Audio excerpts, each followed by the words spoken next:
Assalamualaikum. Hai semua, kembali lagi di channel Mama Kairen. Terima kasih telah mengklik video ini. Dan untuk bunda-bunda dan teman-teman yang baru bergabung, mohon dukungannya dengan cara subscribe, like, dan komen. Terima kasih. Untuk video hari ini, saya akan sharing bagaimana saya meyakinkan diri untuk berhenti bekerja dan menjadi ibu rumah tangga setelah melahirkan anak pertama, walaupun keinginan saya ingin tetap bekerja setelah menikah dan mempunyai seorang anak. Karena kehidupan saya sebelum menikah itu adalah saya seorang pekerja keras. Saya suka bekerja, jadi saya selalu memberikan reward kepada diri saya dengan cara traveling tiap tahunnya. Dan kehidupan saya setelah menikah dan punya anak pertama itu sangat berubah total. Kenapa? Karena pada saat itu saya harus dihadapkan dengan dua pilihan, antara kembali bekerja atau menjadi ibu rumah tangga seutuhnya. Kembali bekerja itu dengan risiko saya harus mencari seorang yang bisa mengasuh dan mendidik anak saya, atau menjadi ibu rumah tangga yang merawat dan mendidik anak. Dan akhirnya pun saya memutuskan untuk menjadi ibu rumah tangga. Karena apa? Karena kalau saya memilih untuk kembali bekerja, yang menentang saya untuk mencari seseorang yang bisa menjaga anak saya ketika bekerja itu adalah keluarga.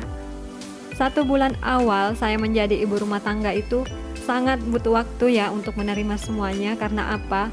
Belum lagi stigma dari masyarakat yang mengatakan sekolah tinggi-tinggi ujung-ujungnya jadi ibu rumah tangga. Gak apa-apa ya bun. Karena saya berhenti bekerja itu bukan karena saya sudah tidak cocok lagi dengan pekerjaan saya, atau saya tidak cocok lagi dengan lingkungan kerja atau teman-teman. Sebaliknya, saya sudah nyaman dengan pekerjaan saya, dengan lingkungan kerja saya, atau dengan teman-teman saya. Karena apa? Saya bekerja di tempat perantauan, jadi teman-teman saya itu adalah seorang keluarga. Apa nggak ikhlas?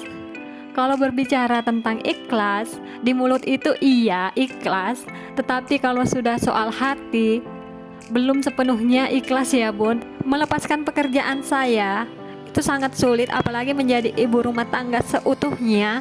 Dunia kita pun ikut akan berubah ya bun. Pekerjaan kita yang utama adalah anak, prioritas utama kita adalah anak.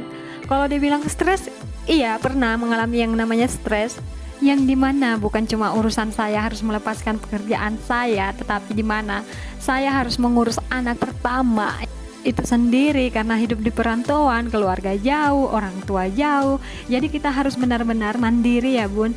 Hal yang harus saya hadapi adalah ketika suami saya kerja malam dan saya hanya berdua dengan anak saya. Anak pertama, waktu itu masih anak pertama dan kami masih tinggal di kontrakan. Ketika anak menangis, saya juga ikut menangis. Karena apa? Karena bingung bun, anak pertama ya. Walaupun kita punya pengalaman, karena itu adalah pekerjaan kita yang dulu, pada anak kita sendiri itu beda lagi bun, beda lagi situasinya, nggak tahu, bingung aja mau ngapain. Dan ketika anak pertama saya berusia 6 bulan, saya hamil lagi anak kedua ya bun, itu Kairen. Setelah hamil anak kedua ini, di situ saya sudah merasakan, menerima apa yang betul-betul sudah menjadi jalan hidup saya sebagai ibu rumah tangga. Kalau dulu menjalaninya semuanya itu ditanya orang apa ikhlas, dijawabnya cuma di mulut ikhlas, di hati lain. Kalau sekarang alhamdulillah di mulut sudah ikhlas dan di hati pun sudah mantap ikhlas ya bun, menerima semuanya. Saya sudah menjalani semuanya itu, sudah merasakan di mana anak saya, anak kedua saya lahir, kakaknya belum bisa berjalan. Dan saat waktu kalau bapaknya masuk malam, kerja malam, kami hanya ditinggal bertiga di rumah. Bagaimana keribuhan saya mengurus 2 orang anak ini, yang satu bayi, yang satu belum jalan. Ketika kakaknya ingin tidur minta dikeloni, adiknya juga menangis minta ASI. Di situ sudah mulai semua ya bun, makin rame kehidupan ini. Apakah selama menjadi ibu rumah tangga pernah merasakan jenuh, bosan? Jawabannya iya, karena kita yang dulu punya tempat untuk curhat sesama teman di tempat kerja, ada yang diajak ngobrol. Tetapi kalau di rumah kita hanya bisa curhat sama anak-anak ya bun, dan waktu kita itu hanya untuk anak-anak semuanya. Dan sekarang kalau saya jenuh atau bosan dengan aktivitas ibu rumah tangga yang gak ada habis-habisnya, sekarang saya mulai menikmati peran saya sebagai ibu rumah tangga itu. Yang utama itu dan yang paling penting itu apa sih? Kalau saya di rumah itu yang paling penting mengurus anak, menyiapkan sarapan, menyiapkan makanan untuk suami. Kadang kita juga merasa capek, merasa lelah. Jadi jangan pernah berpikir pekerjaan ibu rumah tangga itu gampang ya bun. Di rumah hanya santai, bisa main HP, bisa nongkrong, atau bisa bergosip dengan tetangga, makan, tidur. Pekerjaannya semuanya santai ya bun. Padahal yang mereka tidak lihat itu kita untuk menyenangkan diri sendiri saja nggak ada waktu. Walaupun kita hanya ingin me time 30 menit saja, itu nggak ada waktu ya bun. Nah, kalau kita tidak meluangkan waktu untuk diri kita sendiri, kita akan mudah terkena stres ya bun. Dan masih banyak yang beranggapan ketika ibu rumah tangga mengalami stres itu karena kurang berdoa, kurang bersyukur. Padahal mereka itu nggak tahu beban pikiran kita sebagai ibu rumah tangga itu sangat tinggi ya bu, sangat banyak. Contoh kecilnya saja, ketika anak malas makan, nggak mau makan, pasti yang disalahkan mamanya. Ketika nilai anak di sekolah turun, pasti yang disalahkan mamanya. Dan ketika apa yang dipakai anak itu nggak sesuai dengan harapan orang-orang, pasti yang disalahkan pertama kali itu pasti mamanya. Dan kebanyakan ibu rumah tangga itu mempunyai kebiasaan di malam hari sebelum tidur, pasti kita akan memikirkan besok makan apa, besok masak apa, besok beli apa, bagaimana cara kita supaya uang bulanan kita cukup untuk jajan dan belanja kita sehari-hari.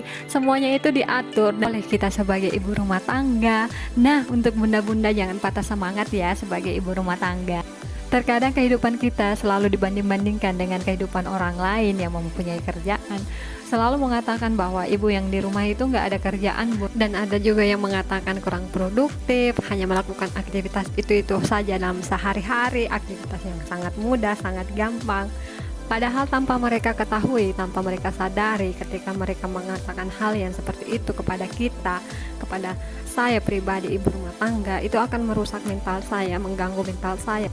Jadi kita harus ikhlas untuk menerima dan menjalani peran kita agar kita menjadi ibu rumah tangga yang bahagia.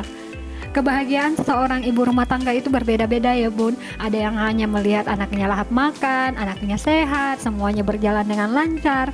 Kebahagiaan sekecil itu, kebahagiaan yang membuat kita bahagia menjalani peran kita sebagai ibu rumah tangga. Untuk menjadi ibu rumah tangga bahagia, kita harus mempunyai ruang waktu kita sendiri.